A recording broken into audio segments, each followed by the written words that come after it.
Hello நண்பர்களே, வணக்கம். நான் உங்கள் பிரியா. நம்ம இன்றைக்கி பார்க்க போகிற பதிவு என்ன அப்படின்னு பார்த்தீங்கன்னா, நாளைக்கு நம்மளுக்கு செவ்வாய்க்கிழமை.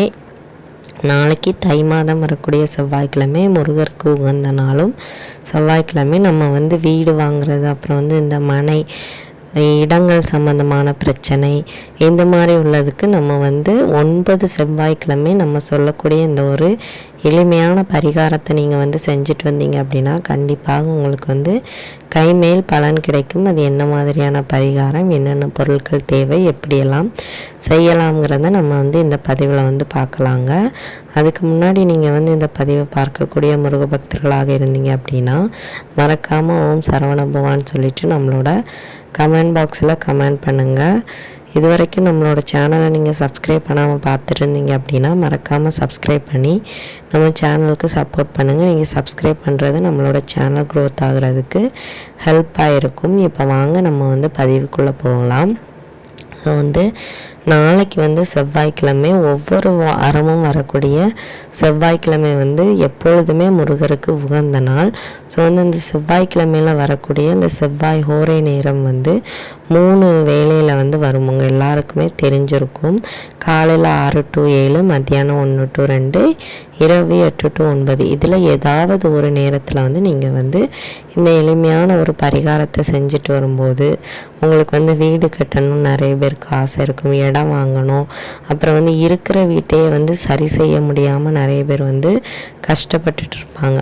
ஸோ அந்த மாதிரி இருக்கிறவங்க இந்த மாதிரி நீங்கள் 9 செவ்வாய்க்கிழமை முருகரை நினைத்து நீங்கள் இந்த பரிகாரத்தை செஞ்சுட்டு வரும்போது கண்டிப்பாக உங்களுக்கு அதில் நல்ல மாற்றங்கள் கிடைக்கும். அதற்குரிய வேலைகளையும் நீங்கள் தொடங்குவீங்க. இதில் நிறைய பேர் பலனடைஞ்சிருக்கிறாங்க. ஸோ நீங்களும் இந்த பதிவை பார்க்குறீங்க அப்படின்னா கண்டிப்பாக இது உங்களுக்கு 100% உதவியாக இருக்கும்.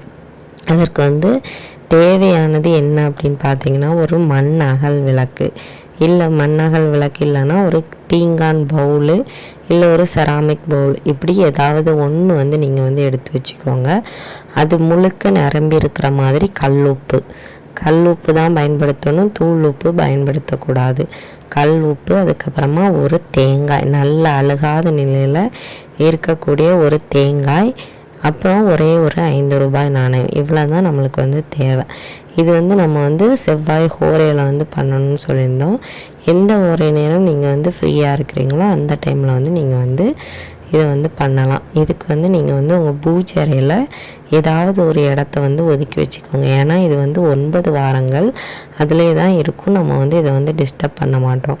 ஸோ அதனால் ஏதாவது ஒரு பிளேஸை நல்லா சுத்தம் பண்ணி வச்சுட்டு அதில் சர்க்கோண கோலம் போட்டுக்கோங்க. நம்ம அந்த சரவண பவா கோலம் போடுவோம் இல்லையா, அந்த கோலம் போட்டுக்கோங்க. அரிசி மாவில் போடலாம், இல்லாட்டி நீங்கள் கோல மாவில் கூட நீங்கள் போடலாம்.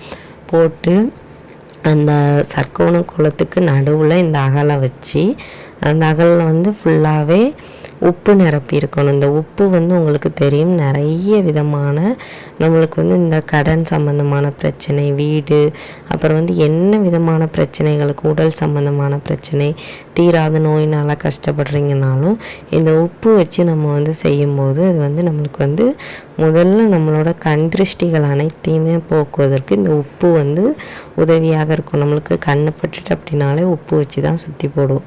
ஸோ அந்த அளவுக்கு இந்த உப்பில் அப்படி ஒரு இது நம்மளுக்கு இருக்கக்கூடிய அந்த நெகட்டிவிட்டியெல்லாம் ஈர்த்து நம்மளுக்கு ஒரு பாசிட்டிவ் வைப்பை தரும். ஸோ அதனால் உப்பு நம்ம எடுத்துக்கிறோம். ஸோ உப்புக்கு மேலே நீங்கள் அந்த தேங்காயை வச்சு அந்த தேங்காய்க்கு ஏதாவது மஞ்சள் குங்குமம் பொட்டு வச்சு அப்புறம் பூ அலங்காரம்லாம் பண்ணிக்கோங்க.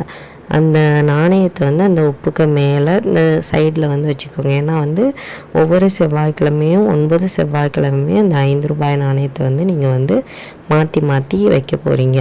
மொத்தம் 9 5 ரூபாய், அப்போ மொத்தம் 45 ரூபாய் வரும். ஸோ இல்லை நாங்கள் பாதியிலே பண்ணிகிட்ருக்கும்போது எங்களுக்கு அந்த உப்பு ஒரு மாதிரி தண்ணி விட்டுருச்சு, ஐயமாயிருச்சு அப்படிங்கிறவங்க உப்பை கால்படாத இடத்துல கொட்டிட்டு வேறு உப்பு நீங்கள் மாற்றிக்கலாம். தேங்காயும் ஒரு மாதிரி கலர் மாறிடுச்சு, அழுகிற நிலையில் இருக்குது அப்படின்னாலும் தேங்காயையும் கால்படாத இடத்துல போட்டு நீங்கள் வேறு தேங்காய் வச்சுக்கலாம். ஆனால் அந்த மஞ்சள் குங்குமம் பொட்டு வைக்கிறது, பூ வைக்கிறதெல்லாம் ஒவ்வொரு செவ்வாய்க்கிழமை நீங்கள் வந்து மாற்றி மாற்றி பண்ணணும். காயினையும் வந்து மாற்றிட்டே இருக்கணும். வேறு நீங்கள் வந்து எதுவுமே செய்ய வேண்டாம். அந்த உப்பும் தேங்காயும் நல்ல நிலையில் இருக்குன்னா அதை வந்து நீங்கள் வந்து எதுவுமே செய்ய வேண்டாம். 9 வாரமும் அது அப்படியே இருக்கட்டும். நீங்கள் வந்து உங்களோட என்ன வேண்டுதல்கள் இருக்கோ அதை வந்து கேளுங்க. வீடு வைக்கணுமா, இடம் வாங்கணுமா, இருக்கிற வீடை சரி பண்ணணுமா, வேறு ஏதாச்சும் பண கஷ்டமா, என்னன்னாலும் கேளுங்க. கண்டிப்பாக உங்களுக்கு வந்து இந்த 9 செவ்வாய்க்கிழமை முடிகிறதுக்குள்ளேயோ இல்லை முடிஞ்சதுக்கப்புறமாவோ உங்களோட வேண்டுதல்கள் வந்து கட்டாயமாக நிறைவேறும். அதுக்கப்புறமா 9 செவ்வாய்க்கிழமை நீங்கள் வந்து தொடர்ந்து பண்ணி முடிச்சிட்டிங்க அப்படின்னா, நீங்கள் வந்து இடையில பண்ணிகிட்டே இருக்கும்போது உங்களுக்கு வந்து ஏதாவது ஒரு தடங்கள் வருது. சில பேர் வந்து பீரியட்ஸ் ஆயிடுவீங்க. ஸோ அந்த நாளையில் நீங்கள் வந்து பண்ணாதீங்க. அதுக்கு அடுத்த வாரம் பண்ணுங்கள். இல்லை ஏதாவது ஒரு தீட்டு வீடு வந்துடுது, இல்லை ஏதாவது ஒரு கெட்ட விஷயம் ஏதாவது நடக்குது அப்படின்னா அதை வந்து அப்படியே ஸ்கிப் பண்ணிவிட்டு அந்த நாட்கள்லாம் முடிஞ்சக்கப்புறமா மறுபடியும் புதுசாக நீங்கள் வந்து முருகருக்கு உகந்த ஒரு சஷ்டிலையோ கிருத்திகைலையோ ஒரு செவ்வாய்க்கிழமையிலையோ நீங்கள் வந்து இதை வந்து செய்யலாம். இந்த தை மாதம் செய்வது வந்து ரொம்பவும் விசேஷம். தை மாதம் நிறைய சுபகாரியங்கள் வந்து நம்மளுக்கு வந்து நடக்கும். ஸோ அதனால் தை மாதம் செய்வது வந்து அவ்வளோ ஒரு விசேஷம். ஸோ அதனால் நீங்கள் வந்து மறக்காமல் இதை வந்து செஞ்சு பாருங்கள். 9 வாரங்கள் முடிஞ்சதுக்கப்புறமா இந்த தேங்காயையும் உப்பையும் கால்படாத இடத்துல போட்டுருங்க. அந்த 5 ரூபாய் நாணயம் 45 ரூபாய் மொத்தம் சேர்த்து வச்சுருப்பீங்களா, அதை வந்து ஏதாவது ஒரு முருகர் கோவிலில் உண்டியலில் கொண்டு போய் போடுங்க. இல்லாட்டி முருகருக்கு பூஜைக்கு வந்து ஏதாவது பொருட்கள் வந்து வாங்கி கொடுங்க. 45 ரூபாய்க்குள்ளே என்ன பொருட்கள் வாங்கி கொடுக்க முடியுதோ அந்த பொருட்களை நீங்கள் வந்து வாங்கி கொடுக்கலாம். இப்படியும் கண்டிப்பாக உங்களோட பரிகாரங்கள் நிறைவேறும். நம்ம அப்பன் முருகன் கண்டிப்பாக நம்மளை வந்து கைவிட மாட்டார். இந்த பரிகாரம் வந்து நிறைய பேருக்கு பலன் கொடுத்துருக்கு. ஸோ உங்களுக்கும் கண்டிப்பாக பலன் தரும். மறக்காமல் செஞ்சு பாருங்கள். நாளைக்கு இந்த பதிவு வந்து உங்களுக்கு வந்து கண்டிப்பாக உபயோகமாக இருக்கும்னு நினைக்கிறேன். உபயோகமாக இருந்தது அப்படின்னா லைக் பண்ணி ஷேர் பண்ணுங்கள். நம்மளோட சேனலை சப்ஸ்கிரைப் பண்ணி வச்சுக்கோங்க. இந்த வீடியோவின் முழு பதிவை பார்த்ததற்கு மிக்க நன்றி.